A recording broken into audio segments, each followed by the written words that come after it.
Good evening, everybody. Welcome to Liberty's Place for You Town Hall. Tonight, our keynote speaker is Kyle True. I really appreciate Liberty's Place for You, Mike and Mike, putting this together. Thank you for calling. I have often thought of an America where people get together and discuss and debate and search for the best option going forward on whatever that happens to be. I did not see myself 10 years ago talking about a gravel operation in the Casper area, but here we are. So thank you for providing a forum for debate, discussion.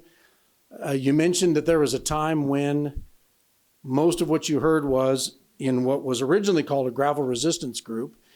And I think some of that is my doing, because as the company putting things forward and looking toward a gravel development, we were hesitant to say anything until we'd crossed a few T's, dotted a few I's. We take this seriously, and we didn't want to just shout out this or that. So we've held back for a while, and that's allowed a lot of questions and concerns to grow. And I really appreciate the opportunity tonight to now share with you what our vision is for how this might go forward and why we think this is actually a really good project with virtually no downsides.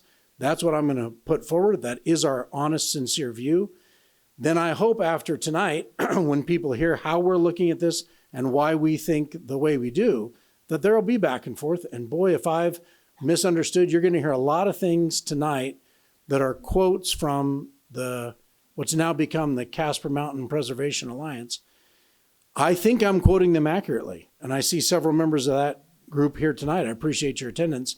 And if it turns out I'm misquoting you or not addressing your concern directly, please let me know, because communication, boy, it takes two ways, takes a lot of listening. And I think I've listened, but through the evening, if it turns out I've misheard, let's talk further. So thank you for having this venue.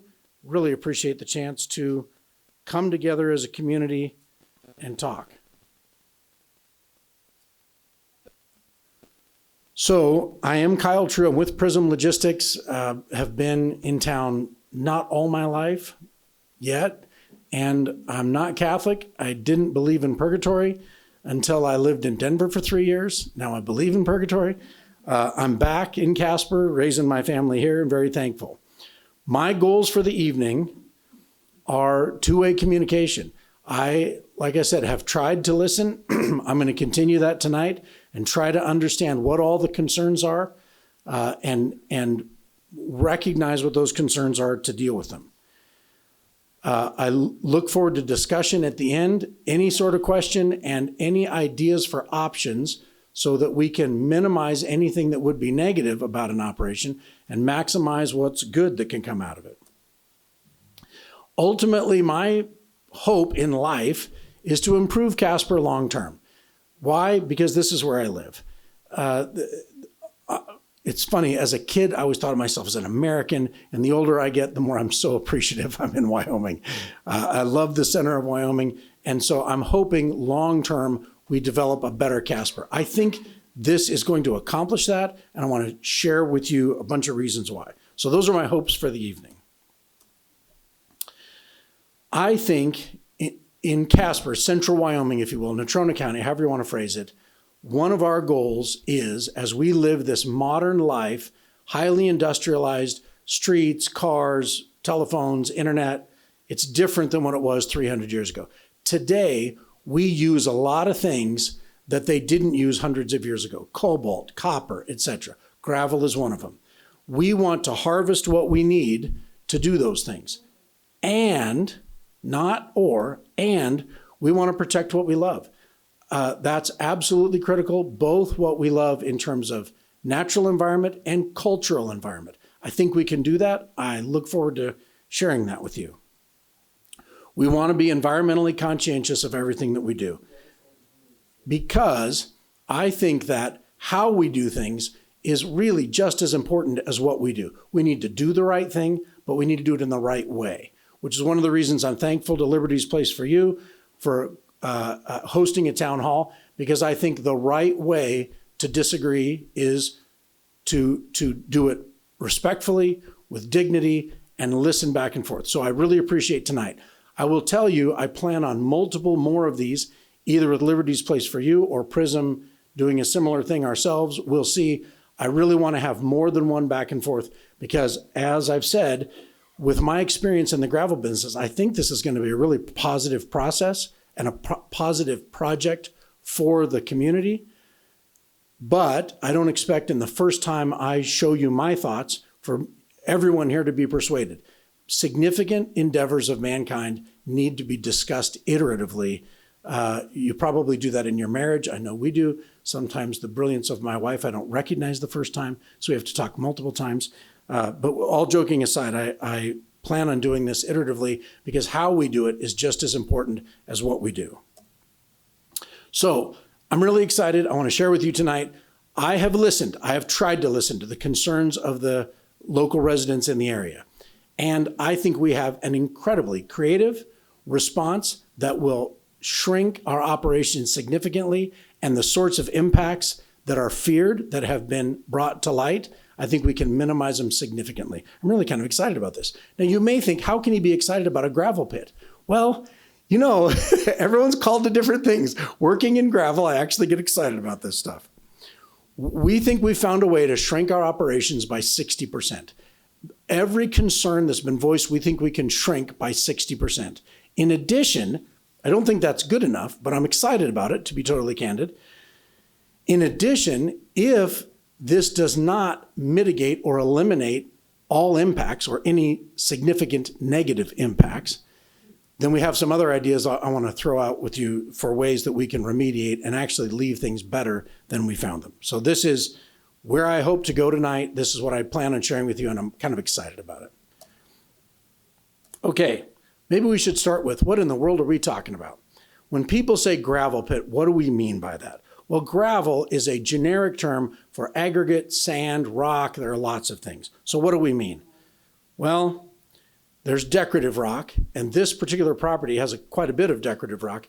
Decorative rock would be a foot in diameter or bigger. Some decorative rock are as big as these tables up here, and that's the big stuff. It's interesting. Decorative rock is particularly valuable, and so is riprap, which is also referred to as 4-inch plus rock, 4-inch diameter plus, because with gravel, it's easy to make it smaller. It's a lot more difficult to make it bigger. So when you find rock in a native state that's larger, that's very valuable for mankind. We use it in a variety of ways that you can't do with sand. So we'll talk about that in a minute. In addition, there's gravel, which we might call clean or sorted gravel, but there's also construction products. We make things like J-base and W-base. These are a bit of a formula. They're a product that, say, Oftedal would purchase. If they're going to go build an asphalt road, concrete road, gravel road, they're going to want J-base or W-base. These have a certain amount of sand, a certain amount of rock that's 3/4 inch minus, say, and then they'll have a certain amount of silt and a certain amount of clays. Believe it or not, one thing that surprised me when I got into the gravel business, the industry, I think of clay as horrible. My roads that have clay on them are slippery. I don't like clay. We have too much clay in Casper, it seems. But clay is an important component of a road construction project because clay is a binder. And you need to have a binder in a correct proportion in any mix to use usefully for mankind for construction, whether it be roads or anything else. So the clay is actually important, and it's a component of your J-base and your W-base. Then what the industry calls con rock. As it turns out, cement is very expensive. Cement is cooked limestone. In essence, there's other things. There's iron in it. There's a few other things. But suffice it to say, the vast majority of cement is limestone that we've crushed down very, very fine and cooked it and have taken all the water out. Then you take this cement, you add water back to it, and yes, it has some iron and some other things. You add water to it, and then as it dries, it'll dry in the new shape, whatever shape you've chosen. And so cement, incredibly useful for mankind. In fact, I find it interesting, one of the definitions of the Dark Ages is they lost the Roman and the Carthaginian secrets to cement, and that caused the Dark Ages. When they found the old books and realized what you could do with cement, it was one of the things that brought about the Renaissance. Yes, there were others, and I know there were artists and everything, but as an engineer and as a gravel person, cement has been key to mankind really living well for a long time. Well, cement is expensive. Con rock is concrete rock that you add to the cement so that you can use less cement, but you still get just as strong a product. So con rock is critical in every community. Then you'll have pea gravel, which is a little bit smaller, sorted, rounded. There are different kinds of pea gravel. And then, of course, sand. So when we talk about gravel, we're talking about all of these things. And a community needs a certain amount of all of them. So what are gravel uses? Where do we use these things? Decorative rock is just like I said, if a rock is as big as that table, it's really expensive. It's hard to move around, but people like them. They think they're beautiful. They'll put them in their garden. Sometimes they're used for retaining walls. Another thing that they're used for, Three Crowns Golf Course has set decorative rock all around the exterior perimeter of the golf course, and it's really a barrier so that high school kids don't have a great time one night and decide to turn off the road and into the golf course and drive around. It would ruin their vehicle. So decorative rock is used for a lot of things in landscaping and sometimes even for what I'll call security or traffic control. Then as you get smaller, if you're looking at riprap, which can be anywhere from 4-inch to say 12-inch in diameter, these rocks are really important for erosion control. We could just use concrete for everything, but we don't. It's too expensive. So if we can get a mixture of large and smaller rocks, this is valuable for erosion control. The large rocks are heavier. When the water hits, it's less likely to just move those off. That's why when you're doing emergency erosion control, they take sand bags. They don't just take the sand and put it there. They take a sand bag. That's a way of effectively making sand a larger, heavier product. Is a sand bag is this big, the individual grains of sand would move too easily. So erosion control is an important use that every community needs, and we need it to have a certain larger rock size to do so. If you get into neat gravel, you could do pathways. If you're talking about J-base, W-base, or other construction products, those are for roads. And even asphalt roads need these products because the asphalt is only, it's an oil-based product, but it only has about 13% oil or hydrocarbon in it. The 87% is some form of what we call gravel. And so those roads of any kind, we need gravel. Then I mentioned concrete rock. Anything you're doing, any building, anything that needs concrete needs con rock. And depending on the strength, you can use more or less to make your product less expensive. Then there's construction sand. Sand is used for so many things. It surprised me to realize plumbers need sand. Electricians need sand. If they're inside your house, they don't. But if they're outside of your house and connecting you to another utility, we used to run everything above ground. We're doing less and less of that. Well, we've never run our plumbing in Wyoming above ground. It gets cold here in the winter. We bury that 6 feet deep. But when you bury a pipe, whether it's a plumbing pipe, if you're bringing water to your house, taking plumbing or effluent away from your house, you need sand. This is a gravel byproduct, a gravel product, if you will. It comes from a gravel pit, and you need sand. We use sand in so many ways. If you're building a new home, you'll use concrete in your basement walls, but you'll also use a mixture of pea gravel, neat gravel, and sand in what we call your, it wicks the water away from your house. It creates a high permeability product that brings water away from your house so that when water comes up from beneath, it'll move around. In Casper, that's particularly important. We have so much clay in our soil, and mankind has yet to figure out how to overcome the power of clay swelling. Clay will swell. So we use a lot of sand to put around our homes. So when that clay swells, the sand can accommodate that and move. Gravel's a great product, or the different forms of gravel are really great, because if you put them together, if you take basketballs and marbles and sand and put them in a cup, it becomes very tight and very strong. But if you only put marbles in a cup, then it's really easy for water to run through it. So depending on what you're trying to accomplish in your particular location, your building or whatever, your water control, you pick the right product and you keep it either clean or you mix it together, and then it gets you what you need. So what does Casper need? How much does Casper need? The candid answer is I don't know. if you talk to the Association of General Contractors, you talk to the Wyoming Mining Association, it's hard to get details for Fremont County, for Natrona County, et cetera. So the Society of Mining Engineers puts out numbers nationally, and if you apply those numbers nationally to Natrona County, they would estimate we'd need about 550,000 tons per year of various gravel products in Casper. I think that's low because most people in America now live in cities of 1 million or more. Thank the Lord we don't have any of those in Wyoming.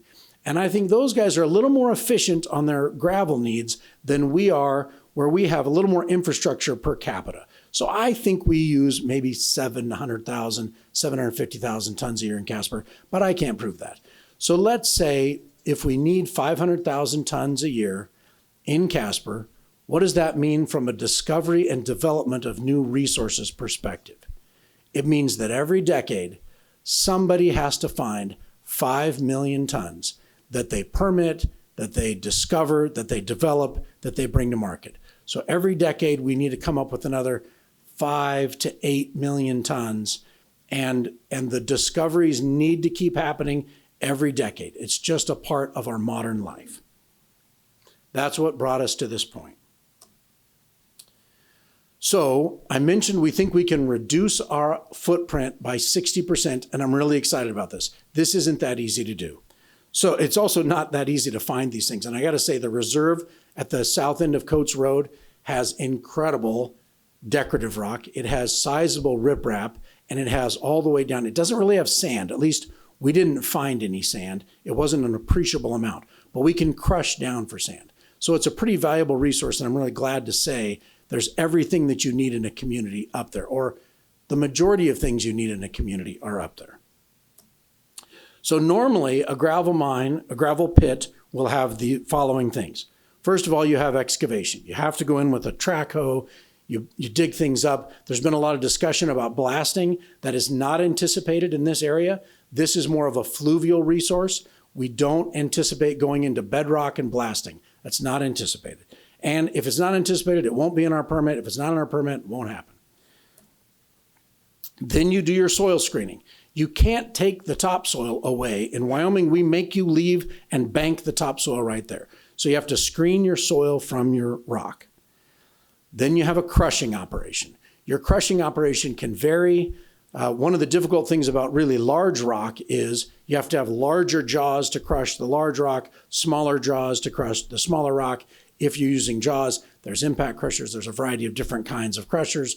Without getting into all that, you have a crushing operation. This crushing operation, if there's something that's going to make noise, and if there's something that's going to create dust, the crushing doesn't really create that much dust, but what does create the dust is these heavy trucks going back and forth inside your mine from the excavation site over to the crushing site, and that back and forth, back and forth, back and forth will create a bit the traffic that will generate the majority of the dust. Then there's the stacking. After you've crushed so much of this, what happens is you run it through your sorting material, your sorting equipment. This sorting equipment has lots of screens. And we'll say, okay, if you're 4-inch plus, you go this way.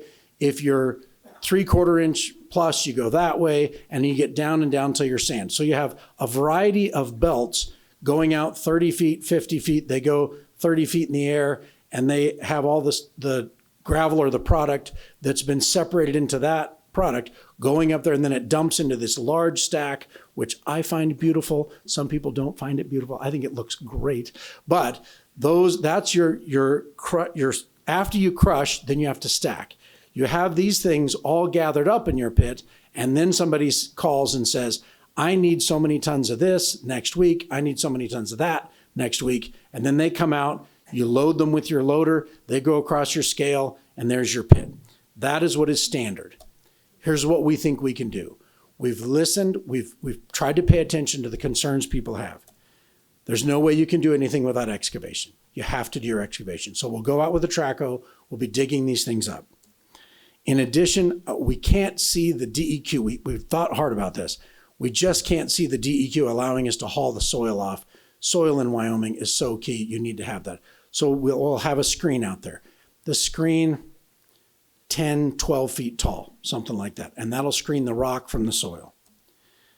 The crushing operations, we don't think we need to have there at all. We don't need to have the noise they'll generate, and we don't need to have the back and forth of the trucks on the location going back and forth to the crusher. We think we can eliminate that. We've actually found a way. When I say we think, we need permission from the DEQ for all of this. So I can't promise anything until the DEQ blesses it. But we have found operationally how we can do this in town, and we anticipate we will not apply for any crushing operations up in this area, which means there will be no stacking operations up in this area. We won't have anything, I don't think, above 12 feet tall.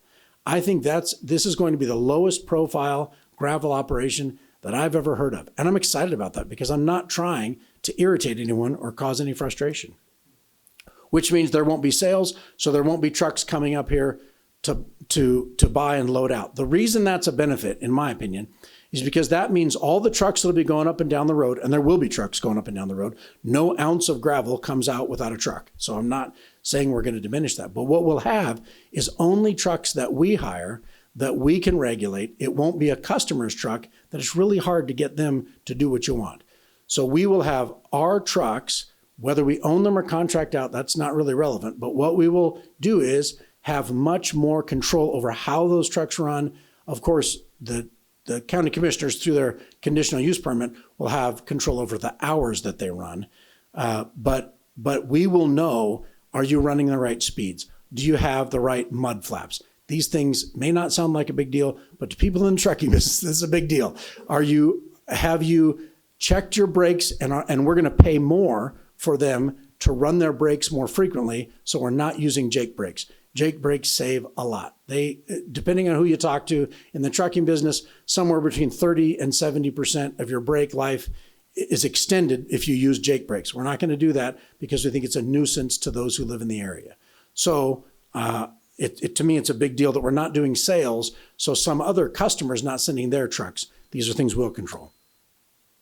If we haul the material to another location to process and we have that worked out, we think that's a big deal.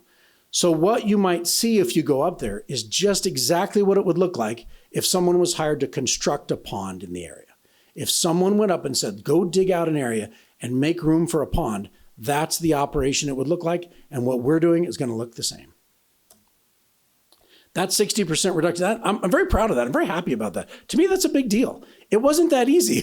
We're really glad as we brainstormed a lot of things, and I'm not going to tell you all the things we brainstormed that didn't work out. There were a lot of ideas thrown on the floor, but I think this is going to have a material impact, a significant impact to diminish the effects on those living in the area. So I'm pretty happy about that. I want to restate one more time.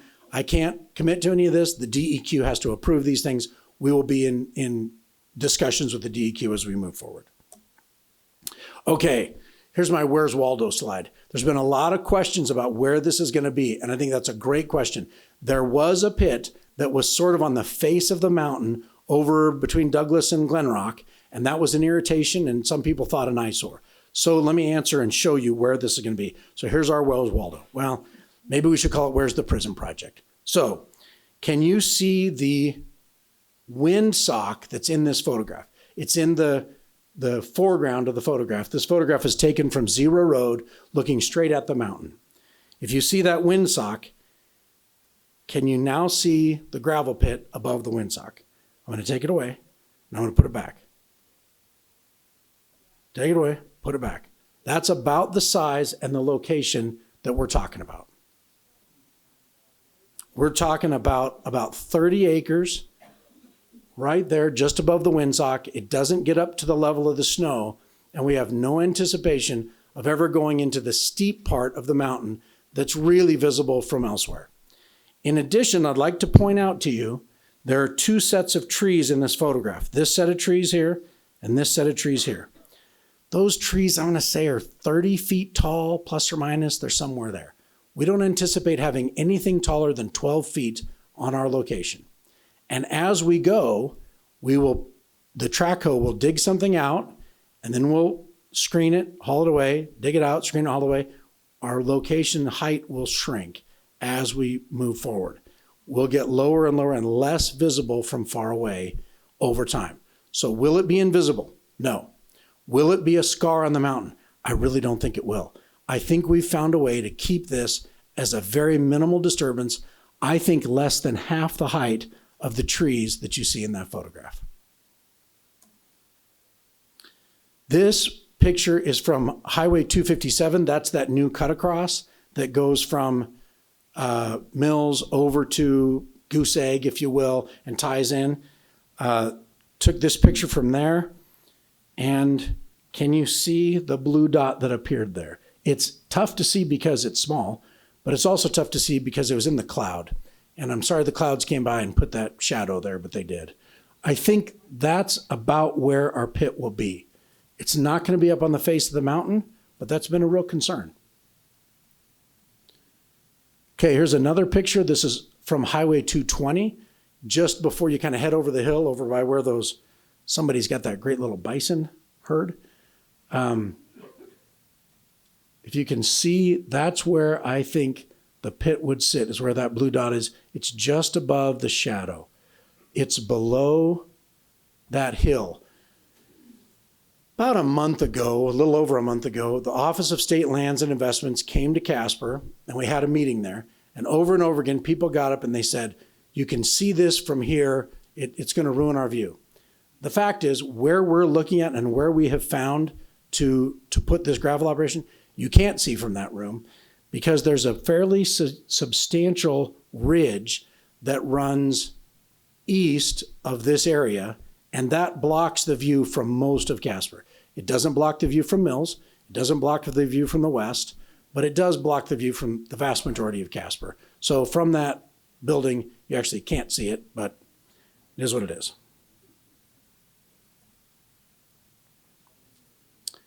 Here's another view, and if you can see the blue, this time I think that's about where it's going to be. On the other hand, from here on Highway 257, I don't think you'd be able to see it at all because you really can't see the trees. And those trees are taller than our project would be. So I don't think you can see it from here, but I think it would nestle into a lower area kind of behind the hill where that blue dot is. That's where I think the location is. Okay. So I want to talk about the reality, the current picture of gravel in Casper, a little bit about current operations and a little bit about the past. So this is a Google Earth satellite photo of Casper's gravel picture. Over on the far end over there, we've got what I'm going to call the Glen Rock pit. There's a substantial pit that's been there for years and years over south of Glen Rock, and that's on the far right, if you see that, over in that area. Then this red dot up by the river, that's Edness Kimball Wilkins State Park. I put it on there because that was a gravel pit for years. It was, I think, a highway department gravel pit. I wasn't there then, but that's my understanding. And that's now been turned into a state park. In addition, there's a pond there. Why is there a pond there? Because they dug the gravel out and they left it. That's one of my hopes. I got to admit, I would love a pond up in the top of Coates Road. That's not my decision to make. That's a community decision to make. But that's something I think could be a benefit when we're done. So that's Edness Kimball. This is our present Prism leasehold in red. This has caused a lot of concern, and I'm sorry for that. That is the leasehold that is not the size of resource that we would anticipate mining. Not even close. But it's scary when it's seen in that size, and I'm sorry for that. We didn't know for sure where the rock was. It's easy to drive up Coates Road and look to the left, look to the right, and say, wow, there's rock here. But if the rock doesn't continue more than 2 feet into the ground, then it's not a resource for a pit. So we decided to lease more than we thought we would need for 2 reasons. Number one, we didn't really know if it was there. We needed to go up and dig and find out how far down the gravel resource penetrated or how deep it exists in the surface rock. In addition, let's say we went up there and found a great resource and we developed it and we started running our trucks out of there, and then a competitor said, hey, I'm going to go next door to him and do that as well. So we said, okay, let's go ahead and lease up more than we may even want. We don't know where it is, so we haven't tested it. We haven't done our exploration yet. And we'd like it to be our pit, not someone else's pit if we prove it up. So we leased more than we anticipated to use as a strategy as a business. So I'm sorry that large leasehold, which is like 3,200 acres, I'm sorry that caused people to be concerned that we'd have a pit that large, but I'll show you the size we anticipate of having a pit. By the way, here's Casper Mountain. If you see the little red at the bottom there, that's the Casper Mountain gravel pit. There's a pit up there on Casper Mountain. And every other red dot that's on there is some form of gravel operation. So you can see that they're in mills. There are 5 in the mills area. 1 you might call Oregon Trail area. Maybe that's not mills. There's a large one over on the river, just east of us here. That's about a 300-acre location. If you can see the blue, I changed colors for this. If you can see the blue inside of our 3,200-acre lease, that's larger than what we anticipate. I decided to use that to represent it, to give ourselves a little leeway. That's about a 30-acre disturbance, and we don't anticipate ever having a disturbance larger than 30 acres. And I'll show you why in a bit.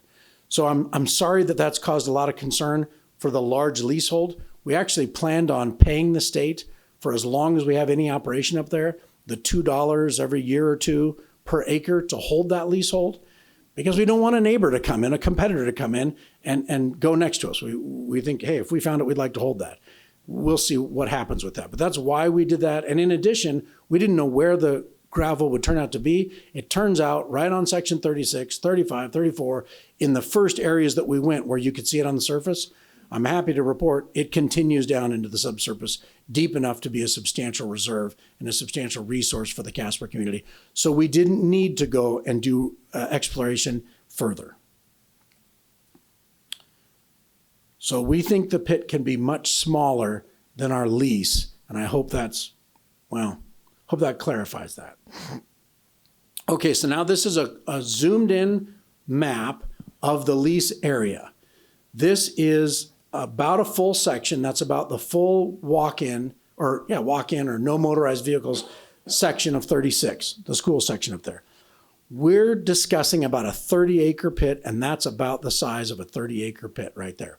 However, I did not begin the downwind area.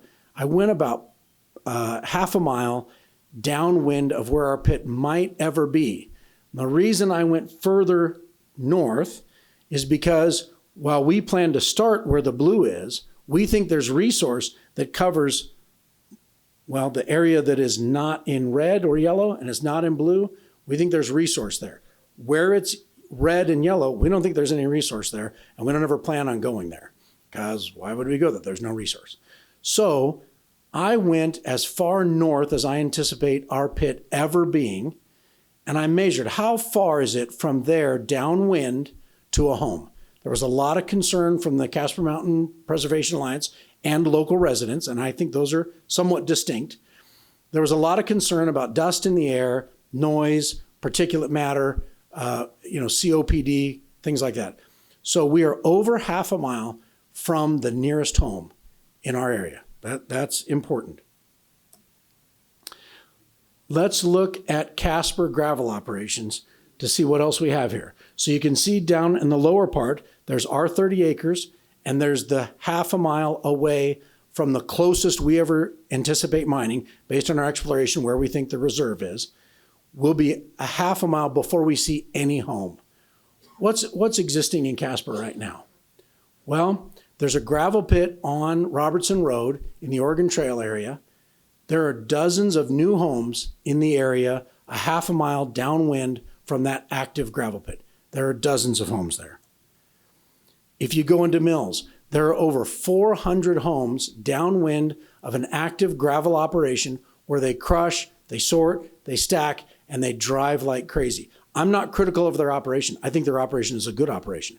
But their operation does things that are likely to produce more dust than what our operations would be likely to do. And there are over 400 homes within a half a mile downwind of those existing gravel operations. In addition, there's a very large 300-acre pit down on the river east of us here, and there are over 300 Evansville homes within a half a mile downwind of that operation. So I am pleased to say there is really no reason for people to be concerned if they live in the Squaw Creek area, because there are many people living in Casper that are much closer than they would ever be. In addition, I've had friends who live in Wolf Creek say, hey, do I need to worry about this? Fair question. The answer is not at all.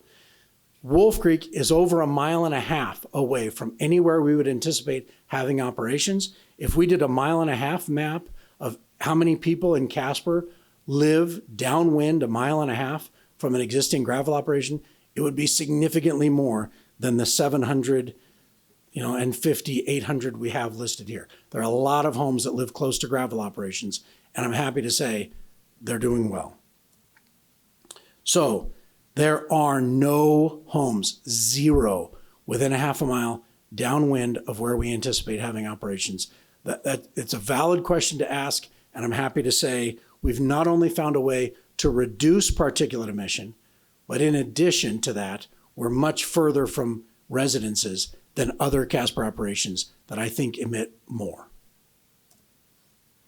Okay, another really valid question that we've heard.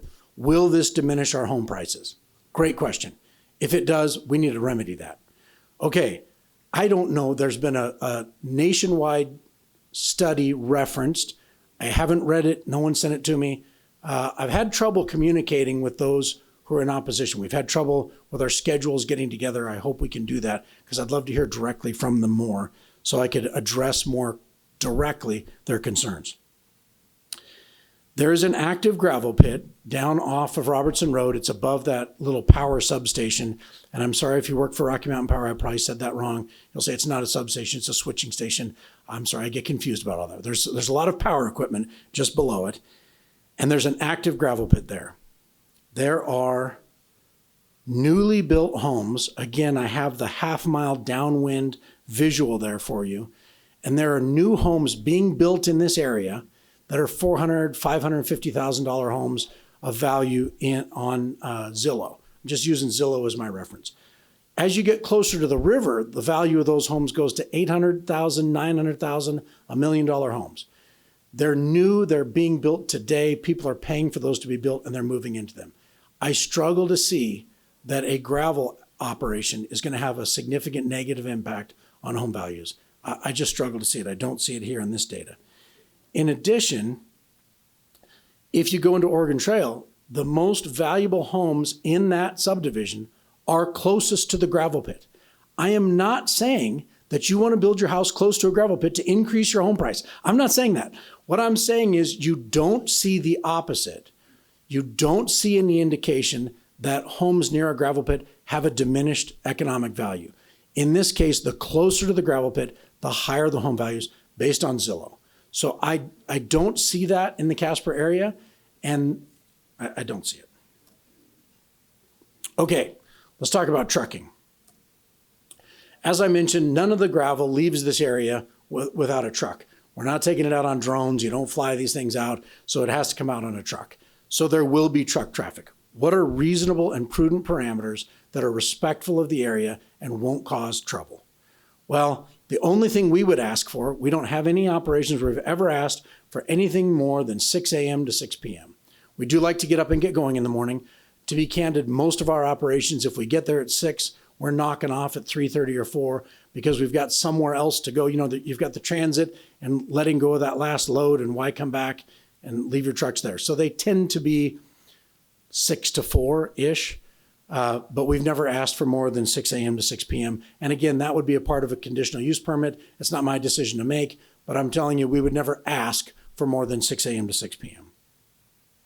In addition, it's pretty standard in our industry to run 20 miles an hour. Now, having said that, let's say you're north of Douglas, between Douglas and Wright, but you're off on a dirt road someplace, and it's 55 mile an hour dirt road. There's nobody out there. You don't run 20. In that case, people tend to run 15 miles an hour less than the posted speed limit. And that's considered by DOT and people in the industry to be safe. Let's run a little bit slower than the posted speed limit. Turns out the posted speed limit on Coates Road is 35 miles an hour. So whether you choose 15 miles an hour lower than the posted speed limit or 20 miles an hour, we think both of those come together. That's very reasonable. We think that's a good way to take care of the road, be respectful of those on the road. And at 20 miles an hour, you're not going to be throwing rocks great distances or causing undue dust. The other thing, as I've mentioned before, is there's actually a science and an industry built up around dust control and suppression that may be news to you. At some point, it's news to everyone how an industry works. But it turns out there are lots of controls. Mankind has struggled with these things in the past and in other places. And in 1900, operations at a gravel pit were probably what we would call reckless today. There was no MSHA, there was no OSHA. Today we have science behind these things, and we have found ways to operate politely and without destruction of the local environment. It's reality. In addition, we don't plan on running any Jake brakes. I mentioned to you that's going to cause more brake wear, but we think that's the right thing to do. Brakes can be maintained. Now, if a truck is running their brakes, they get too hot, throw the Jake brake on. Don't cause a wreck. But we will not be running Jake brakes. We'll just increase the cost a little bit and run the brakes. In addition, we anticipate in any conditional use permit that we would sort of take over maintenance of Coates Road. That's pretty standard. When we're on the road, we're going to be very motivated to keep that road open and in good shape. If our trucks are bouncing and if our trucks have potholes, et cetera, that's not good for us. It's also not good for those who live in the area. So this is sort of, as you can see, much of gravel is sold to road construction. So we'd have blades out there on a regular basis. We would sort of take that over from the county. And in all candor, because we'd be up there and it's in our economic interest to keep the road in great shape, the county has a lot of priorities for roads. I don't know that this gets prioritized number one every day. And I'm not saying we'd be up there cleaning things up on weekends because we wouldn't be active on weekends. But Monday through Friday, boy, it's in our interest to keep this road in good shape. I think the road is in good shape. I don't think we're going to run trucks on this and degrade the road significantly quickly. I don't think so. On the other hand, let's go find out. And because we'll need a good road, if this is as bad a road as some allege, then let's find out and we'll build it properly. We do know how to do that. And let's build it so that it's not needing to be trimmed up all the time. There are poorly constructed roads and there are well-constructed roads. Let's make sure it's a well-constructed road so it can be used by everyone. Okay, another important topic, water. There have been concerns about water. Water is a great topic to be concerned about. If you have water, you're happy. If the ground has water, it's happy. The spring comes, green comes out, everyone gets happy again. Water is critically important. One of the most important things I think we do is protect our freshwater resources in this state from a lot of different things. So I'm on board. I think that's the right thing to do. I think we need to protect our water. We think it's very unlikely. I have listened to many county commissioner meetings. I am very glad those are up on YouTube. I don't have enough followers on YouTube to live play this. We will have this up later. I forgot to mention that earlier. We're having this whole thing videoed. We're going to have this available for people to either watch again or for those who had something else scheduled tonight and couldn't be here but might have an interest. We're going to have this up both on our website and later on YouTube. Should be early next week. It's going to take some time because we can't live stream it. But I really appreciate the county commissioners having their meetings both live streamed and left up on YouTube so I can go back and listen again and listen again. I haven't made all those meetings, but I've watched all those meetings. And one of the concerns we've heard is about water, both the quantity of water available to homes in the area and the quality of water available to homes in the area. And those are both valid concerns. If you have great quantity and terrible quality, it really doesn't do you any good. So those are both important parameters we need to take into account. In listening to their description of this aquifer and how it operates, I really don't think we're going to have a negative impact. That's my prediction.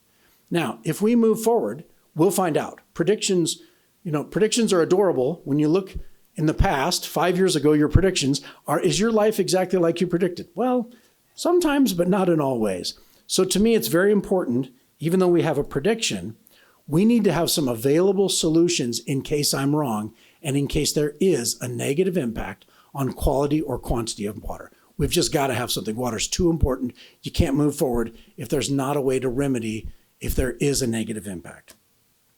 So the first one is water wells. I'm glad to say it turns out in this area, and I'm saying regionally in this area, on the front side of Casper Mountain, from the east to the west, you don't find water every time you drill a well, but frequently at 25 feet, at 300 feet, at 700 feet, at 1,000 feet, there are multiple different zones and multiple different depths. I'm not a geologist. I can't explain to you all the reasons at those different depths and different zones.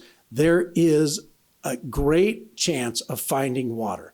In addition, it's a difficult thing for a homeowner to think, oh man, I have to go drill a 400-foot well. I got to drill it on my property. It's all I own. What if I don't hit something there? What are we going to do? It's a significant expense for a homeowner. I respect that. I accept it. I agree with that. However, for a company that's involved in significant economic activity, if we go in there and realize we've negatively impacted someone's water supply, it's really not a big project for us to drill multiple 1,000-foot wells in different places until we can find water, pipe it across. A mile laterally is just not a big deal. I work in the oil business. We do this stuff all the time. That's not a challenge. In addition, once you get that up, I don't think this is a good idea to hand over to one person. If one person's impacted, I don't think so. But a homeowners association, if there was a homeowners association that would take those things, if we drilled and provided a different water source for people who did have their water impacted, I think that would be an acceptable remedy and an important remedy to have in case there is an impact, which I don't anticipate.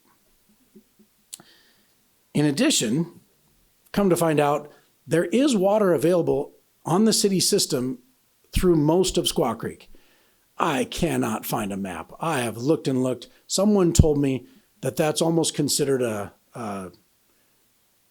high priority item to not make those maps available to the general public. I haven't gone down and sat with the water district. I don't know where it is. There is water in that area. So that's another option for some people. It's not an option for all people, so that needs to be taken into account. But I think water is an important question to address. Okay, let's talk a little bit about remediation. Reclamation is kind of one of our big things. If you get into gravel, if you get into mining, you're going to find that they're kind of proud of what they do, and they're very proud of their reclamation. If you go to the Shirley Basin, if you go to the Powder River Basin, if you go to the Wind River Basin, you go out where they've had uranium mines, where they've had coal mines, where they've had trona mines, down in the Green River Basin, they're kind of proud of their reclamation. And candidly, driving around, often the antelope end up congregating where there used to be a mine, because often the reclamation is better than the natural. That's just the way it seems to be. And so as an industry, we're a little bit proud of that. This is a picture of two brand new reclaimed areas. They are in the first year of seeding, 2 months in. There's a very little bit of grass visible. This is not your goal. This is your beginning. These are the same areas in the third growing season. And there's a lot of complexity to this. I'm not going to get into all this. I'm not one of the experts on this. But in our business, we take this very seriously. We have experts on this. And how you do it matters a lot. On the left, you can still see the rows, and you can see that the plants that were seeded grew, but they didn't germinate to other plants. They didn't drop their seed very effectively to other plants. But on the right, you really don't see the pattern as much. They've dropped their seed better. That's because on the left, they grazed that land during growing season for 3 years. They had cattle out there while the germination would have been happening, while the seeds would have been dropped. On the right, they didn't. That's not our decision to make. We have multiple use on state lands. There's a grazing lease here. So the state, the DEQ, decides when do you put cattle out there, when do you not. It will slow reclamation to have cattle there and to have multiple use. On the other hand, now we're 14 years in. Whether there were cattle there or there weren't cattle there, you're going to get there. You're going to get to something strong, durable. And the nice thing is when we go in and reclaim an area, we're specific under the direction of the DEQ about which seeds, how many seeds, how densely they're planted, and you'll find a more durable, diverse ecosystem, and it's always more drought tolerant because we humans in Wyoming, we trust that droughts are coming. So we always plant things to be more drought tolerant than they were previously. Okay, I think what we're really here to talk about, all of us, is concurrent use of Wyoming lands. I think gravel extraction can be a valuable, helpful to the community, useful use, concurrent use of public lands. We are talking about, we have about 3,200 acres leased. We don't anticipate ever having a disturbance more than about 30 acres. We think we might be able to keep it lower than that. That's about 1% of our leased area. But if you just want to look at the no motorized vehicles section, it would be about 5% of that section. So you'd have about 95% undisturbed and about 5% disturbed. That 5% is going to provide more revenue to the school system than the 95%, but that's the way this goes. I think that we in this state can do concurrent multiple use. That's the conversation I want to have tonight, is can we and how can we? I don't think we should have gravel pits everywhere.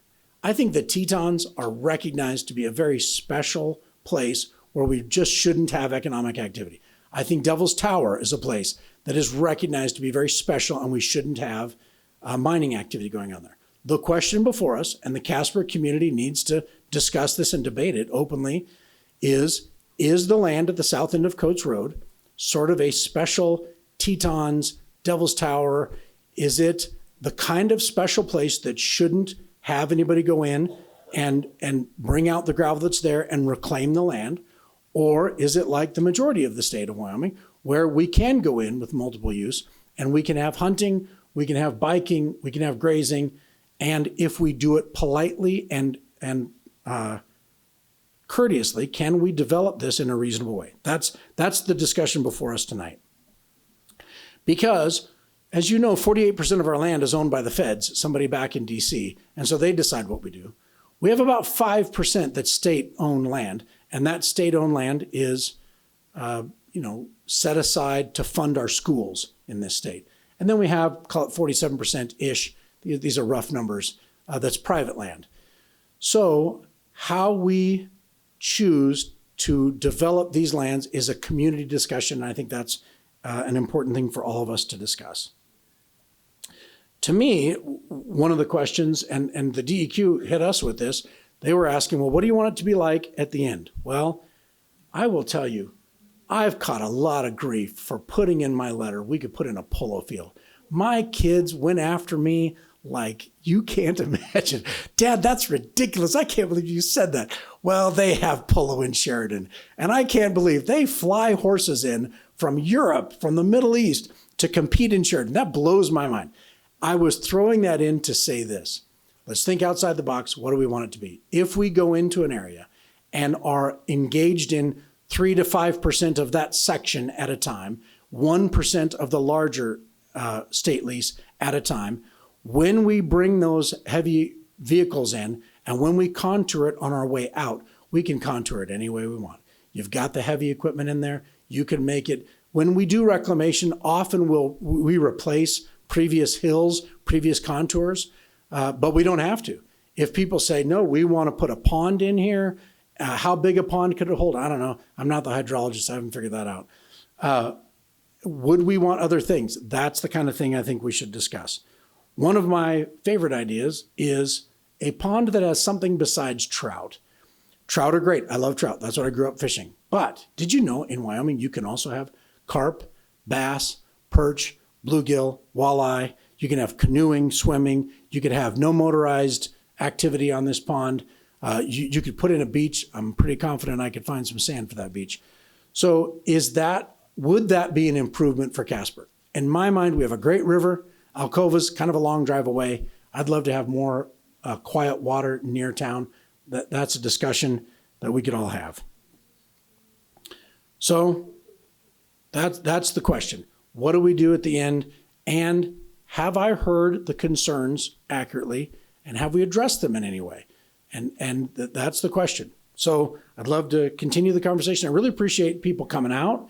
Appreciate you guys putting this together. We're not like in DC where they've gotten, from what I understand, they've gotten to the point people, they're either blue or they're red. They don't go to dinner together. They don't talk together.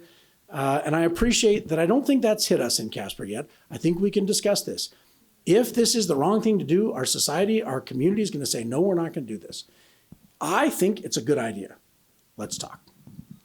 I was a truck driver around the oil field for most. Sir? Yes. We're not going to take comments. We're taking questions. Questions. The point is the 20 miles an hour with the trucks, okay? 20 miles an hour with a truck makes a lot of dust, okay?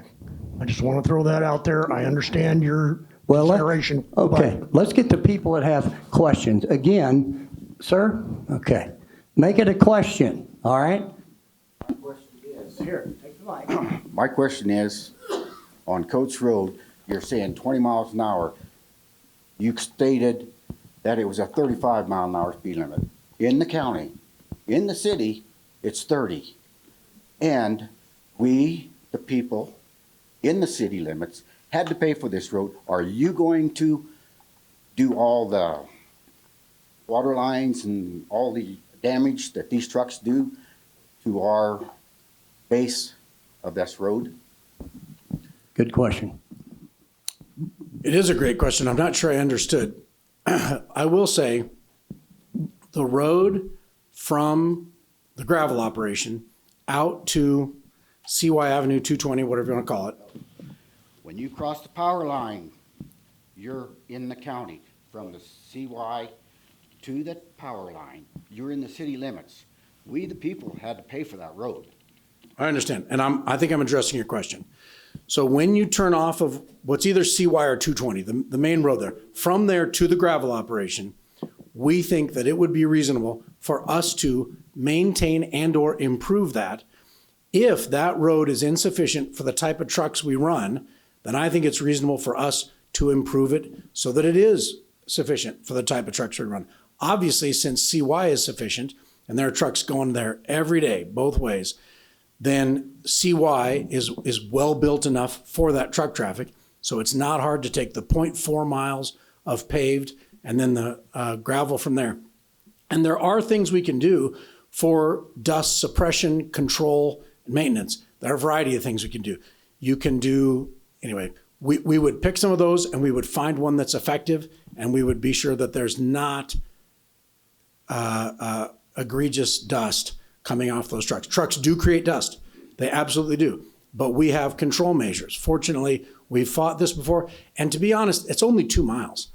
2 miles is a daunting distance for some. It's really not for people in the gravel business. 2 miles is very short. We could do more extreme measures on 2 miles because it's just not very long. Okay, next question here. You're close. What about the wildflowers, the birds, and the antelope? Thank you. Yeah, the wildlife is a significant part of that area. Wildlife is kind of a significant part of everywhere in Wyoming. And living with and maintaining an adequate wildlife environment is a big deal. I appreciate you bringing that up. I should have mentioned that in my talk. We would be impacting roughly 5% of that no motorized vehicle section. We would. Just like new homes in that area and trucks, cars coming to the homes and driving away from the homes impact the antelope in that area, the birds, etc. And there would be an increased impact. I think it would be rather de minimis.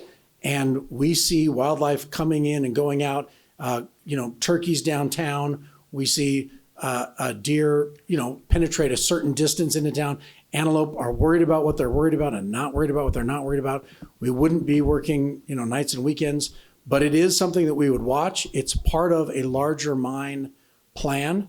It's not part of an initial LMO, but it is part of a larger mine plan to study that and make sure that you're not having a negative impact on wildlife. Okay, next, ma'am. If our wells are impacted and we no longer have water, you drill these wells, deep wells even, if necessary. Do you pay all the piping to our houses, the water bill, the continued delivery bills, the impact that it causes us financially? If you look at this audience, a significant number of us have graying hair and live on fixed incomes and currently have our water for free from our own wells. Thank you, ma'am. Are those artesian wells? Are they artesian wells? Some are apparently, and the rest are pumped very shallowly, which takes very little electricity. Okay. I think it is reasonable for us to provide water to your property, your residence, to hook it up and to provide all the capital in the case where where it was demonstrated that there was damage done to the source of supply. I don't think it's reasonable for us to continue to pay operating expenses. I think that if there was a deep well or multiple deep wells drilled, tied together in some sort of header, and those electric bills would be split, I think ongoing operations costs would be split by those who benefit from and receive water from those wells. So in my mind, I think it's reasonable to provide the capital up front, but then the ongoing operating expenses, no, I don't. I wouldn't anticipate that. Mike, you have anybody there? Okay. You mentioned that there's going to be an ongoing demand for gravel over the next forever. 100 years. What do you see as your long-term use of your 3,200 acres that you don't want a competitor to have access to?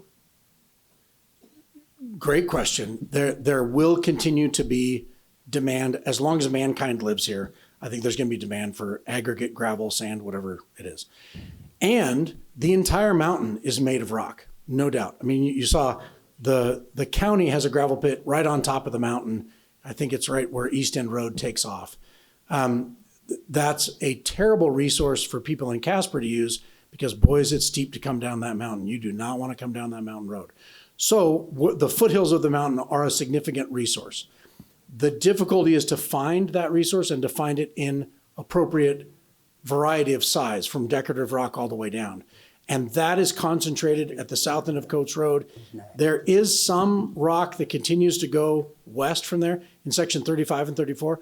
That's smaller. It's more of the 3/4 inch minus that sort of rock. So there's some resource there, but it's not the large rock that's available, that we find in the section 36, and it does go up into section 2.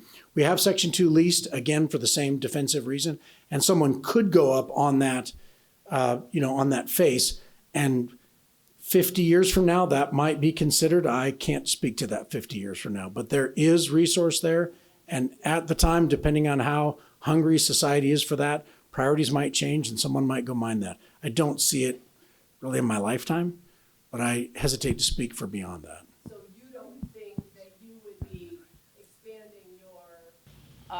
Mines any farther to the west?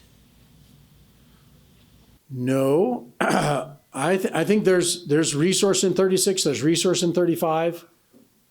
So we could expand into 35, or expand is probably the wrong word.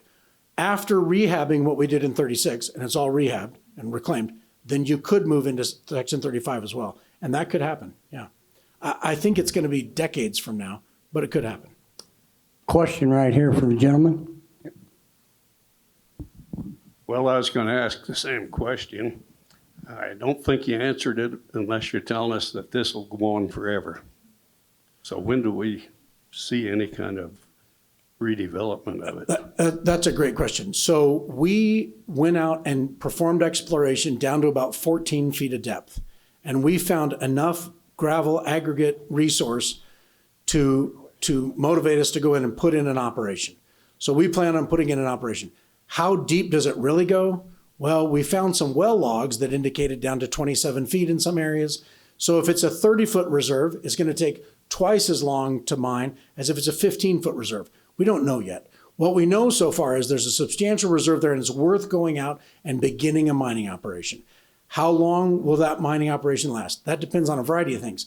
If the economy tanks and all kinds of road construction stops or slows in the Casper area, then the mine will go for longer because it'll be less productive. If the county says, we really only want you guys running trucks between 9 and 3, then it'll be a longer life project. So there are a lot of variables there. There is a significant reserve in 36 Some of it goes up into section 2 as well. And we've identified some in 35. 35 is a little bit smaller gravel resource, but it's a significant reserve there as well that would be useful. How would you replace a stream flow through somebody's property? So that is a great question. Again, I think that if we as mankind, 150 years ago, we were running out, grabbing things, cutting down forests, whole hog and moving on. We don't do that in this country anymore. We just don't do that. So taking care of our natural environment is an important part of what we do. And water, believe it or not, is an important part of gravel mining.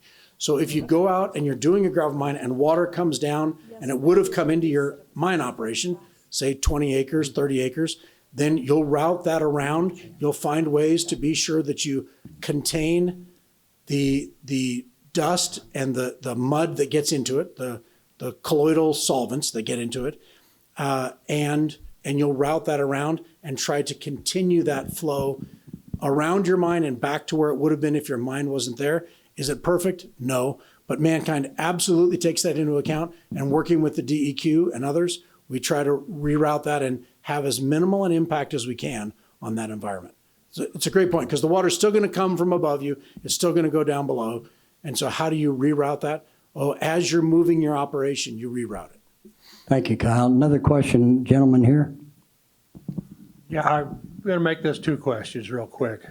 Kyle, so a mining operation, an LMO, or any mining operation that's approved, has a 300-foot setback from any kind of residential or that. Yep. Mining operation, from what I've read in the LMOs, is transportation till that product is delivered through the houses down through Coates Road, where they're 50 feet off the road.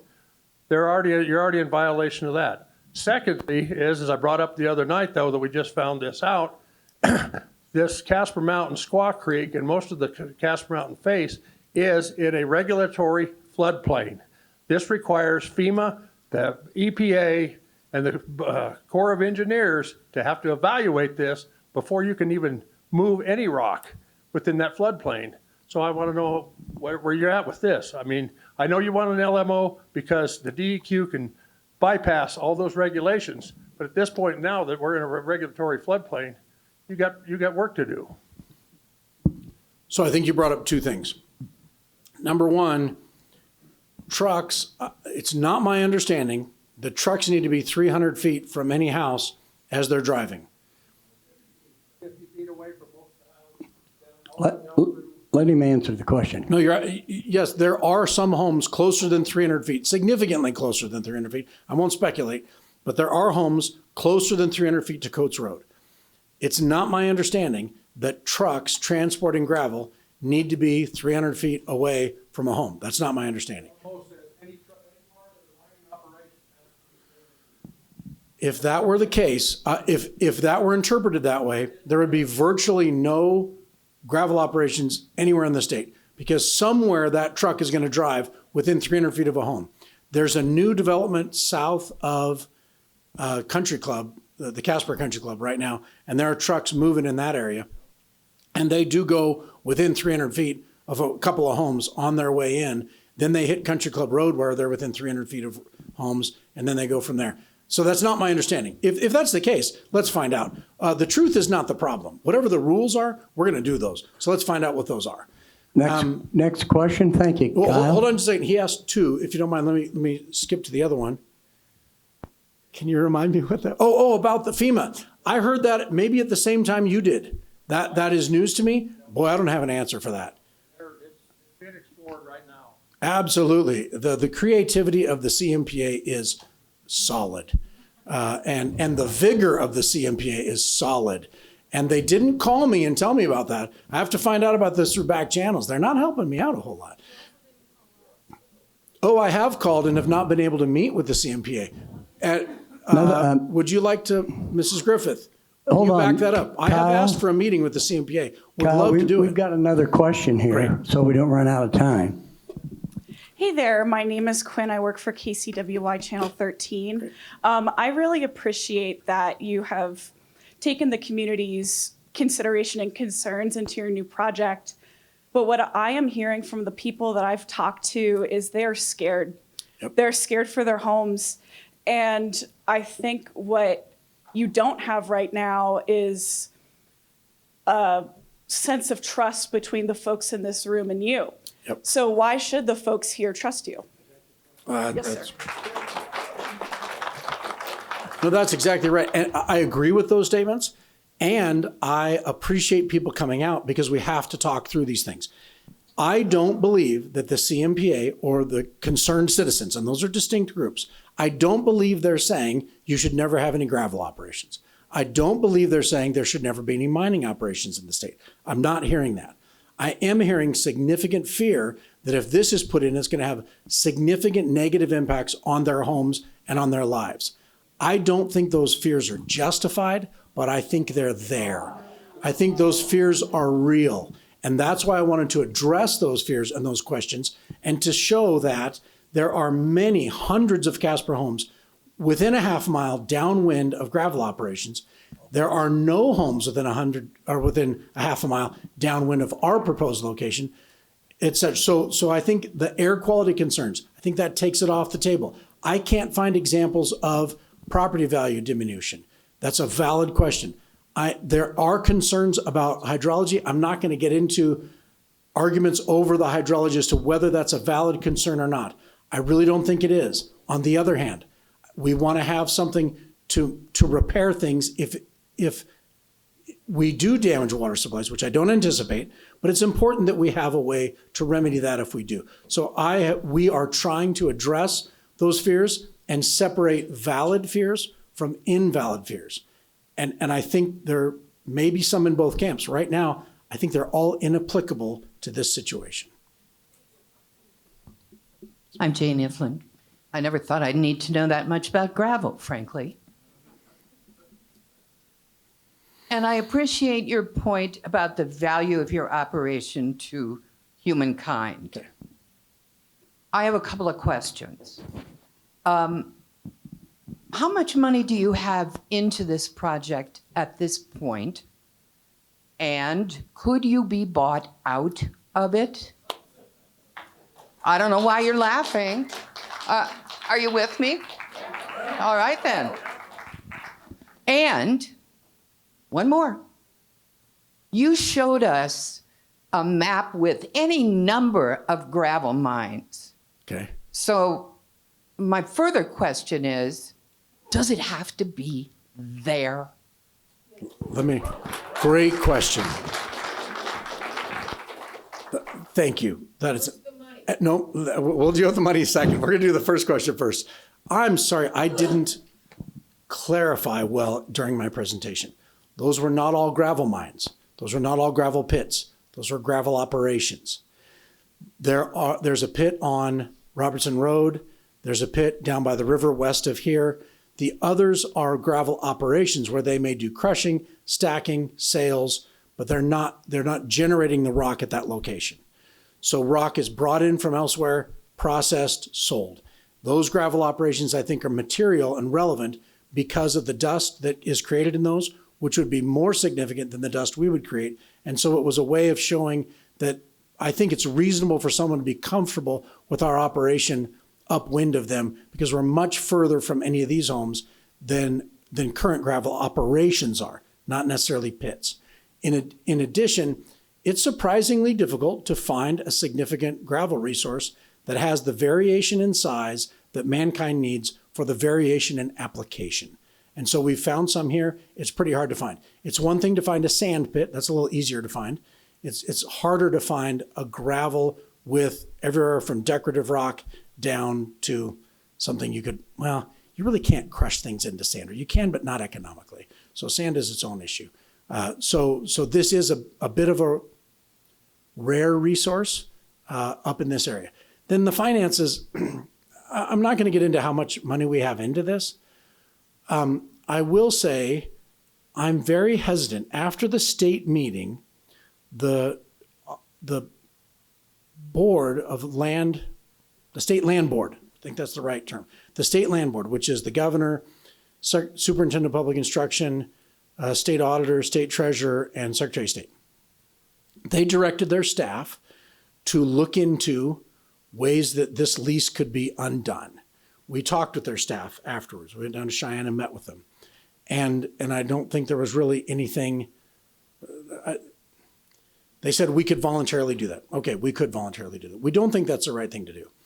I'm glad the state is not planning to try to cancel the lease, because I think that would be a terrible precedent to get companies to come in and to use Wyoming lands, especially the state lands that are set aside to produce revenue for our school systems. It's the way our system was set up in the Constitution of the state of Wyoming. I think it would be a terrible precedent to tell companies, if you come in, we may just undo your lease. We may sign a contract with you and then undo it. That would be a bad precedent. I think it'd be bad for the state overall. And we don't have any anticipation of doing that. I don't think, I just don't anticipate pausing moving forward on this project. I think it's something mankind needs. I think we can develop it in a very responsible way. I really don't think it's going to have negative impacts on the neighborhood and on those who live up there. I think it's going to be beneficial for all concerned. If people, Ma'am, you, absolutely. Yep. And you're not there yet. ma'am, And I haven't yet heard you answer my question about what it would take. ma'am, to buy a house. you're done. That's enough. We said questions. So, This isn't a debate. so many of the things I'm saying tonight, I'm saying I think. I absolutely agree. I have opinions. I'm trying to base those opinions on data, on information. I tried to submit a lot of that to you. If someone has other information, boy, most of you I think have my number. I would make time to sit and talk with people. And if and by the way, I can listen. Tonight I've done a lot of talking. I can listen and let you talk and explain to me why I'm wrong and why we are going to have a negative impact and we can't remediate it. I'm open to hearing that. Seriously, if this is a bad project, if I believed that 20% of the negative impacts that are feared were rational fears and likely, we would not be moving forward. I really don't think they are. I just don't. But it isn't I think. And have I ever been wrong before? Yes, I've been wrong before. That's why it's so important to be able to find a way to remedy in case I am wrong. I don't think I am, but I might be. Thank you, Kyle. Well, So can you explain to the rubes in the room that don't know what a belly dump truck is, where your magic trucks that make no noise, make no dust, and do no damage to the roads, where do they go when they leave Coates Road with all this material? thank you. Thank you for that question. I'm not familiar with those trucks. Can you show me where these magic trucks are? I don't think I said anything about silent magic trucks. So if you know where I can find some, let me know. Also, I'm not sure we anticipate using belly dumps, and that's a bit of a detail, but I think we might use side dumps. That's a separate issue as well. We anticipate driving trucks on a road that we anticipate maintaining or improving so that it's adequate for the trucks that we run on it. All right. Next question. So as noble as your intentions are, Okay. people start companies to limit liability. Okay. So it's easy enough. You just said if the economy takes a tank, that Prism Logistics might take a tank. So you don't have any of your other assets leveraged into this. And so you could just say, I'm sorry, and walk out because it didn't make it. And anybody else that lost water or had other problems, and you're not going to be able to, what's the ramification for you if somebody's going over 20 miles an hour in a truck? What's the ramification for other people doing those things? There's nothing. There's just your word.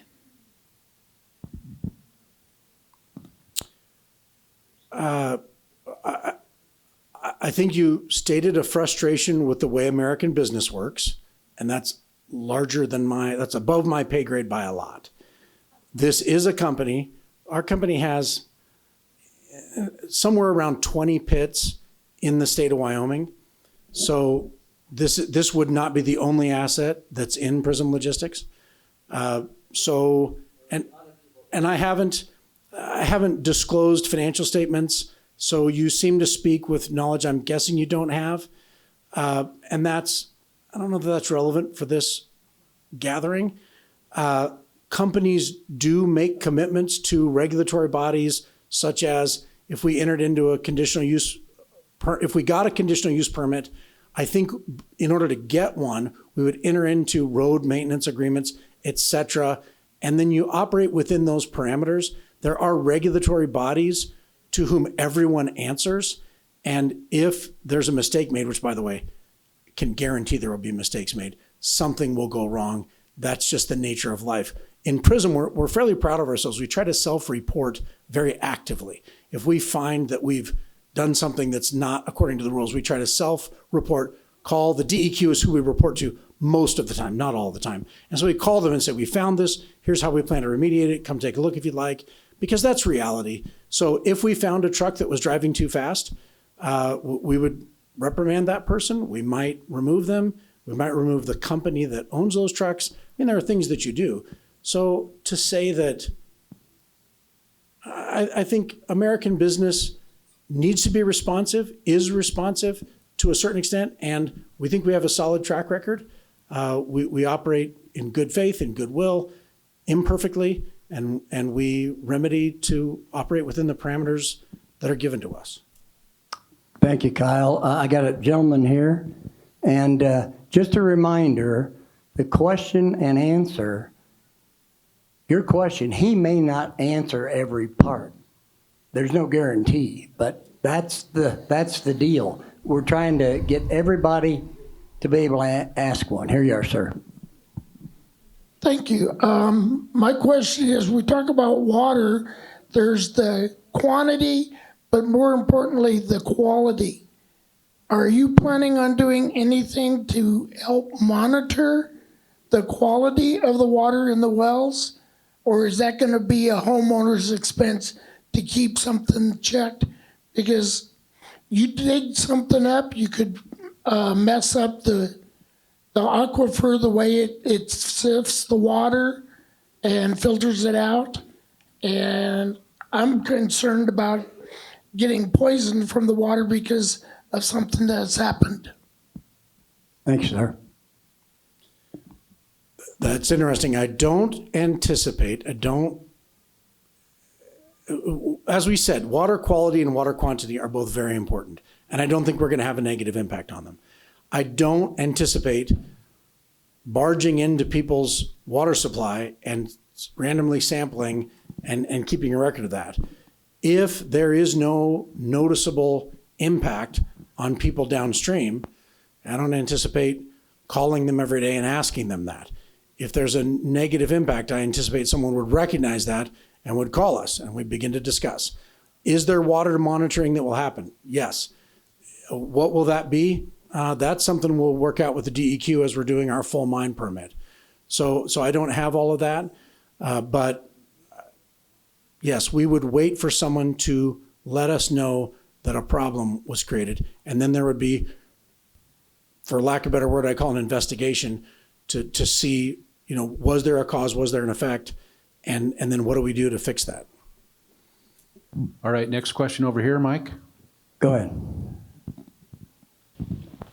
You said earlier, Kyle, that there were special places that shouldn't be mined, like Jackson Hole and Devil's Tower.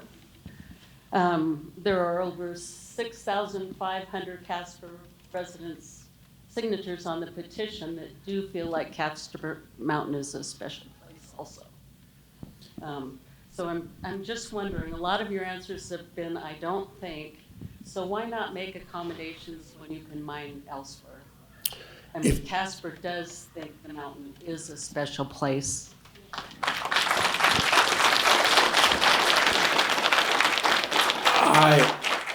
I agree that the mountain is a special place. As I showed from the photographs, I don't think we're up on the mountain. In addition, well, no, let me finish. You bring up very valid points, okay? And, as it doesn't matter, it was in a press release previously. There's this really old book where a smart guy wrote, an argument sounds good to a man until he hears the other side. And this is the first time that I've had enough of our ducks in a row to get together and to share with people why I think this is a positive project and will not have negative impacts on people. I plan on doing this multiple additional times. We'll see if that's persuasive or not. The way we communicate, the way we share information, evidence, is important, and I may be persuasive and I may not be persuasive. As you can imagine, I've had people call me and say, gosh, I signed that. I didn't understand what I was signing. I said, don't worry about it. Hey, I hope you are not saying you're above being questioned. Is anyone above being questioned? I'm not above being questioned. I hope that this group is not above being questioned. And over what I'm going to think of as the summer, I think our community is going to have this conversation back and forth. Some people will be persuaded, some people won't be persuaded. And I think that's an important conversation for us to have. And then over time, my opinion will probably change about certain things. I hope people will show me if they have evidence that dissuades me from some of these positions and from the many I think statements that I've made. Great, let's do that. And I hope that there are people out there listening who may change their minds as well. Let's see where this lands. Hold on. Ma'am, I have a question right here. Hi, thanks. I'm Tom Morton with the Oil City News. You kind of left it a bit open-ended, and I'm wondering if you ran numbers on this 30 acres that, let's say you go down 20 feet, okay, you find that that's kind of the base of where the gravel is. From the time that you do the first excavation through the actual mining and hauling it off to when you finish reclamation, how much time is that? I mean, are we, because it seems open-ended, and I'm just trying to get a number here. I know there are a zillion variables with this, but I'm just trying to get a figure of this far down, this big, hauled out to when you put the grass down. Great question, Tom. Thank I'm you. sorry, because of the variables, I haven't even run the numbers. I could run the numbers and pick low-end variables on one end and high-end variables on the other end and give you a range. And I just haven't taken the time to do that. And as you know, I hope, we anticipate a 20 to 30 acre disturbance at any given time, but plan on mining a much more significant acreage than 20 or 30 acres. We just anticipate having 20 or 30 acres open and disturbed at a given time. And then that would move, that pocket would move. For example, in Section 36, we don't anticipate ever going into the northern half of Section 36. So in Section 36, it would move only in the southern half of Section 36. And then there was question about, could we go into 35? Yes, that's possible as well. We anticipate that our mine plan would involve only a 30-acre disturbance at a time, and we'd be reclaiming behind. Mike, you next. Next question over here. Thank you, Kyle. I just want to follow up on a question a neighbor said. Would Prism Logistics be willing to pay for a hydrologist approved by CMPA to learn what the effects are going to be with your proposed mining and the damages to the water, whether it be the quality and the quantity? I've been asked many times tonight why I've said, I think this and I think that. I've worked with a lot of hydrologists. They think a lot of things. Until we get out there and begin to do things, I don't think we're going to know. And that kind of study, one of the reasons a limited mine operation of 15 acres in size is administratively approved and doesn't go through a rigorous environmental study is because it's basically recognized in this state by our regulatory bodies that 15 acres is just simply not going to have a significant impact on a variety of things, wildlife, flora and fauna, hydrology. And so we plan on moving forward in the regulatory structure in which we live. That's our anticipation. I have a question. Are you done, Mike? Okay. I have one here. Gentlemen? Yeah, I was just wondering, have you done a study or checked into how it's going to be handled as far as the traffic flow being affected on 220 and Coach Road? You got 2 stoplights within about 5 blocks, and that road's right in the middle of both. Great question. Traffic is a big deal. We need to, when trucks are out on the road, they are different than a passenger car, and they need to be, their traffic patterns need to be thought through.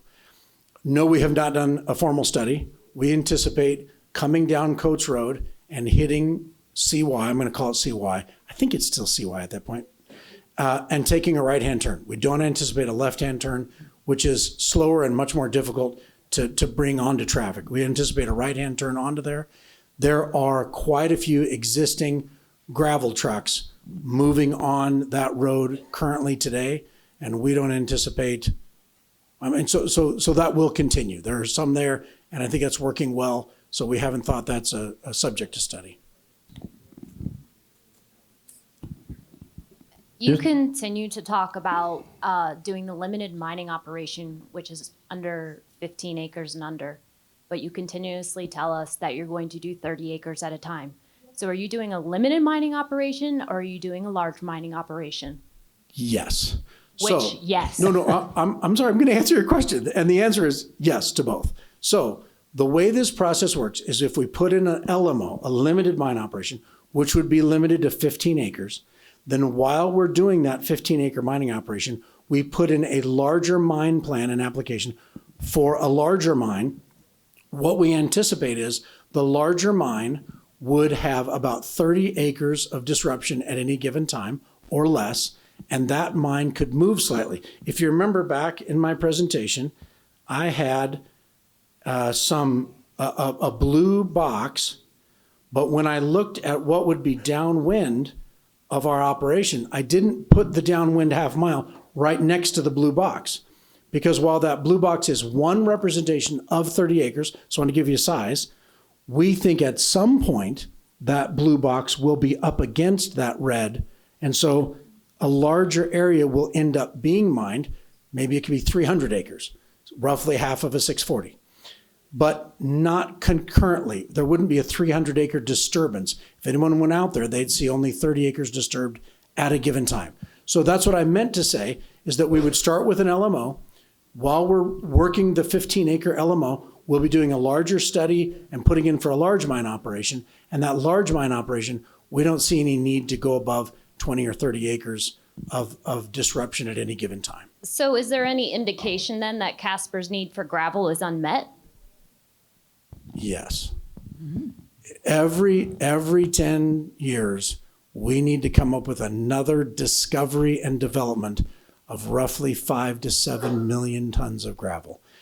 If we wait until the last minute and prices have skyrocketed, then, it takes several years. Like I just said, we'll get a 15-acre operation in here, and to get up to a 20 or 30-acre operation takes a year or two of study, application, and work. And so these are things you want to roll into patiently and calmly before there's, a panic. But yes, there is a need, and there will continue to be a need. Just a minute, time-wise, so you know, it's 8:15. We wrap up at 8:30, so we're trying to give everybody time, but I see your hand. If you want to stay afterwards, I'm pretty sure Kyle would discuss some things. Am I right, Kyle? So we'll get through as many as we can. And I have a question here from a young lady. Mr. True, do you support the Constitution of the United States granting rights to the individual? I think the Constitution of the United States is one of the more brilliant documents in history. I think it's great. And the more I study it, the more I find kind of wisdom embedded in and hidden therein. So if you can be more specific, I think it's a great document. Well, we're all comprised of individuals here. You yourself are an individual. Do you also support the democracy of our government, that the larger body of people have the say? I don't think we live in a democracy. I think we live in a representative republic. And for example, we vote for our county commissioners and we delegate to our county commissioners a great deal of authority because they take a great deal of time to represent our views, study things, and vote for things and make decisions. And it's not really a majority vote. It's the majority vote of those elected to represent the people. So I'll back off and say, I think we have in Wyoming, relative to this gravel operation, we've elected legislators for decades. Those legislators have worked with and poured over. I'll bet you Tom could back this up. They look at minutia again and again. How do we want our state to run? What do we want the rules to be? They pass these laws as our delegates, and then they put a regulatory body in place, the governor, the Office of State Lands and Investments, the DEQ, and they implement those laws. And we are absolutely in support of that structure and willing to walk in and follow all of those laws. Okay. Mr. True, are you applying for a conditional use permit? And if so, how do you intend to meet those conditions on a conditional use permit? We have not yet. We anticipate that we will. We have sent in our initial LMO application. An LMO application is a process in and of itself. We have begun the process. The LMO is not technically submitted yet. It's not finalized. There's a little bit of back and forth that goes into an LMO. Once that LMO is finalized, it'll either be approved or not approved. If it's approved, then we will turn to the county and talk to the county and go in and apply. And there's a process there. There's a form. We'll go through all of that.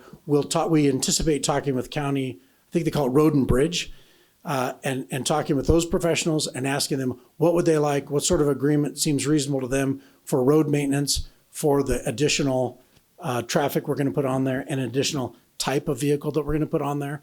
They built that road. And again, construction of a road is not just run out and throw gravel on it. There's a process.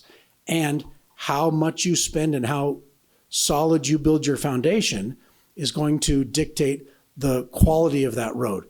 They know better than we do. We're guessing from having driven on it.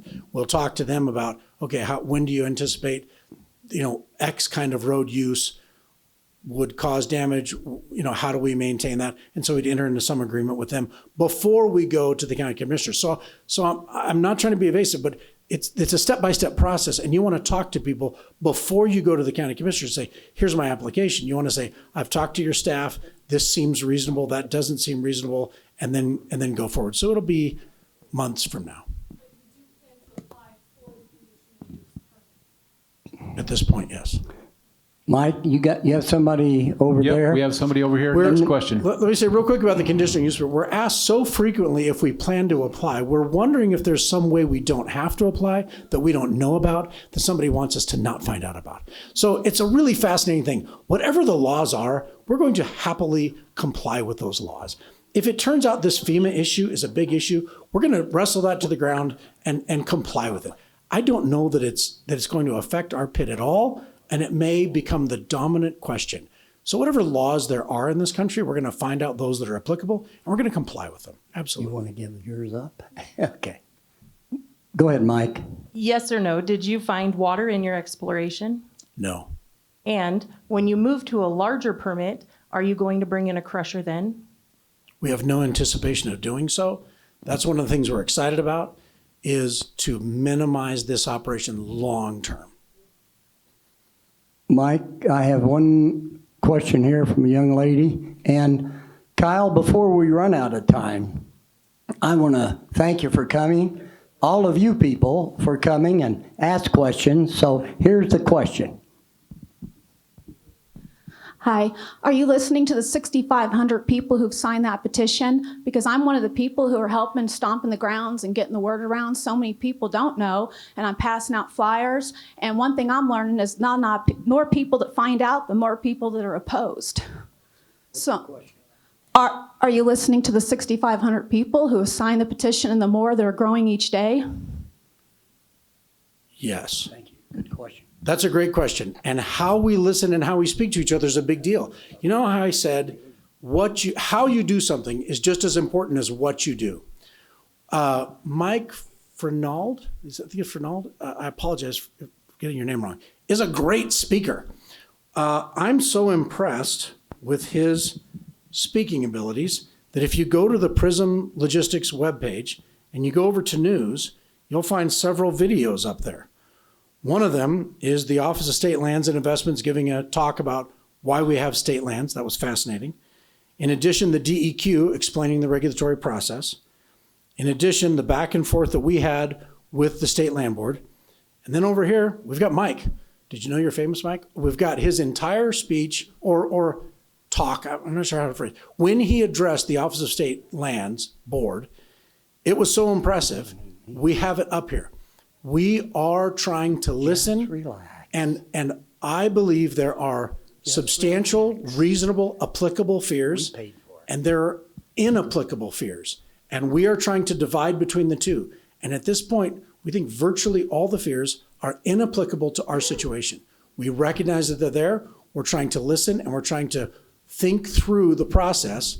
And are these things that we can't mitigate? Or are they things we can mitigate and leave, the local environment, which means both natural resources environment and cultural environment? Can we maintain those at today's quality or improve them?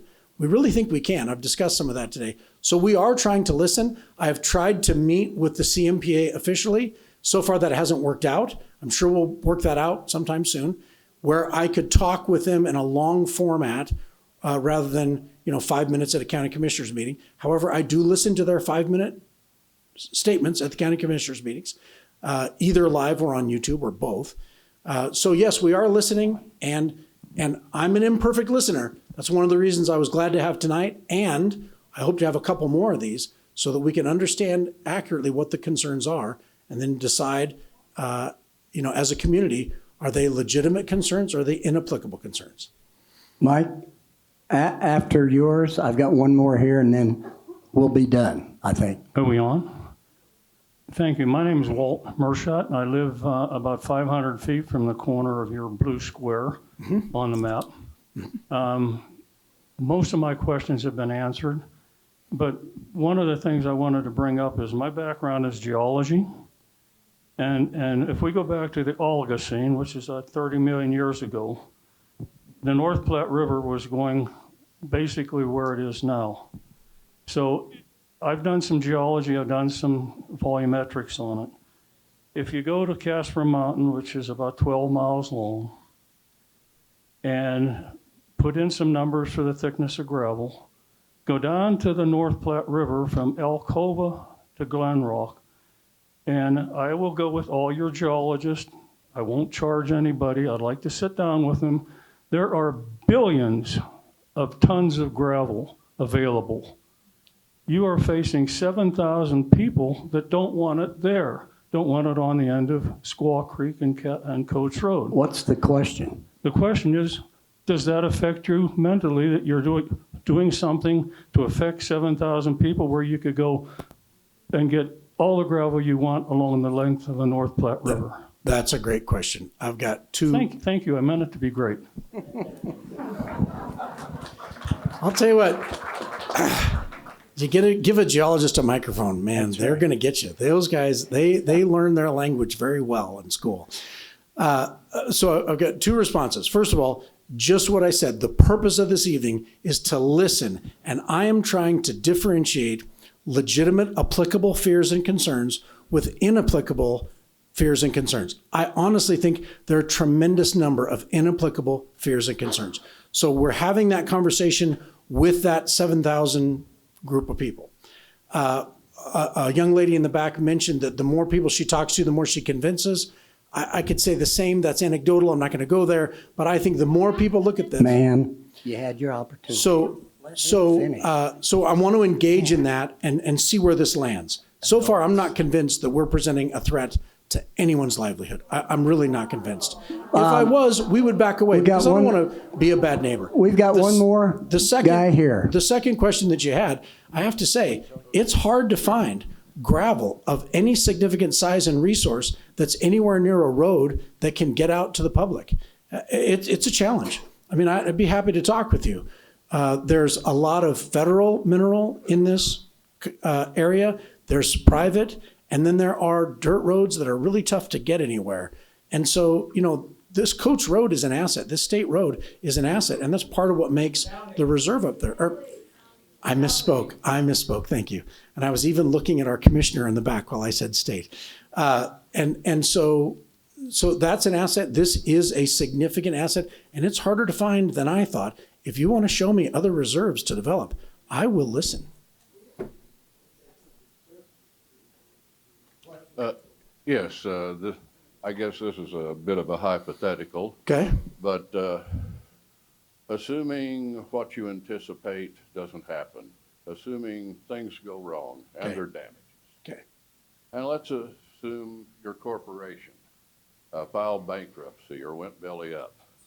Are you willing to assume personal liability for those damages? No, I am not anticipating upending and overturning 200 years of corporate law in this country. I also think it is an incredibly small chance that that would happen. For example, if we go up there and there's damage to the water, which is a significant question, in order for Casper to quit buying, for our market to quit buying gravel and aggregate, I mean, we're talking about an economic downturn that is so substantial. To say that we would not be able to drill a couple of water wells, which 1,000 feet, that's not a challenge for a company to go in and drill multiple 1,000-foot wells, put them together, and bring that water laterally to whoever needs it. That's a very small thing. In addition, another thing that would be a small thing is for us to contract with the city to bring in water up somewhere. There are options. Mankind does not struggle to get potable water in America. Now, does it cost something? Yes. Could we stand behind those costs? Are the order of magnitude of those costs reasonable to undertake? Yes, they are. Can I predict the future? No. But the scenario that you brought up is 1% of 1% of 1% likelihood. We could all get struck by lightning as we leave the room tonight. It's unlikely to happen, but it is a possibility. You keep saying that you came here tonight to talk to the community and hear the community's concerns, yet every response is, I believe, I believe, I believe. Is your mind made up? No, great question. That is a great question. I think what I think because I think it is supported by facts and data and the reality of the situation. However, that's the whole reason to have a conversation, is to discuss. I was submitting to you the way I look at this. I was submitting to you why I believe the dust and particulate matter is not a concern downwind. I was just submitting to you why I think the fears of water loss in both quality and quantity are something that we could remediate easily. I think this is a valuable resource. And I'm sorry, I don't know who I'm talking to. I didn't see who actually said that. I apologize there. Thank you. But of course I'm listening. Absolutely. That's the whole process. And have I changed my mind in my life? Oh, more than I'd like to admit. The things I believed in when I was a 20, I now think significantly differently. So absolutely, let's talk. I really think this is a positive for virtually everyone involved. I think maintenance on this road will improve and people who live up there will have a much better maintained road. I think snow removal will be more timely and because there's someone that has an economic interest in doing that and keeping that road in that area and making that road, heavy truck traffic capable, whereas many today claim that it's not heavy truck traffic capable. And so I see just benefit after benefit coming here. If there really are people, as have testified, and I have no reason to doubt them, people have testified to the county that their water supply is so tepid and so unreliable that in a multi-year drought, they don't have significant water at their house and they can only take one shower a day. If that's the case, I'd kind of like to drill that person a water well now. We can provide in this country much more stable water supplies than apparently many people up there live with. One elderly gentleman told me that when they built the paved part of the road, that they only put an inch of asphalt. I didn't check that. I don't know. If that's the case, hey guys, let's go in and build a road that's more substantial than that. Let's be polite. The point folks. is, if the road finish. is incapable of handling our truck traffic, let's build a better road so it's capable of handling our truck traffic. If the road is susceptible to dirt and dust creation with the heavy truck traffic, let's build a road that's not susceptible to that. We have the capability to do these things. We can leave this, not only leave it better, we can improve it while we're up there. The key to all this is some form of economic activity enables us to improve things for everyone. And because that's my anticipation, I currently think that's a good idea. But I am here to listen and talk. Like I said, I haven't been able to meet with CMPA. Chris Navarro is virtually the only person I've had a more than 2-minute conversation with, maybe more than 5-minute conversation with, who's involved in CMPA. And that's over the phone because he won't come back from Arizona. So I do look forward to listening. I do want to understand. I do think these fears are inapplicable. I think they're real fears. I think people are nervous. I acknowledge that. I just think reality does not support their fears. Mike, you have one more? Yeah, we have one more here. Last question. Well, first, my name is Terry Weingerter, and I just want to, well, number one, thank you for taking time and taking these questions, because these people are very, very alert.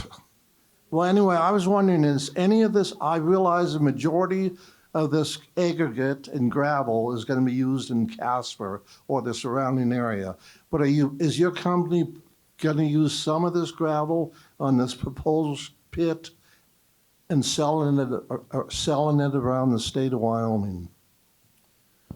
We don't anticipate that. So that's a great question. And actually, thank you for coming. I see you at so many events. You keep attuned to what's going on in this community. And I really do appreciate people coming out. And I appreciate the candor that's been here. I have no issue with someone questioning me. I don't think anything I do is above question. Everything you do, everything I do can and should be questioned and pushed back on to make sure it's solid. Okay, we don't anticipate selling this around the state because the largest cost in gravel can be transportation, and we don't like that. Our operations around the state, we try to get as close as we can to the end user and find a valid source of gravel, scoria, aggregate, limestone, sand, whatever it happens to be, and minimize the trucking. That's part of our strategy. And so this we anticipate really just being in the Casper market. I think that's very important. Casper's having to go further and further out to Glen Rock, most of the way to Alcova. The trucking is significant, and the trucking can quickly become the highest component of the delivered gravel price.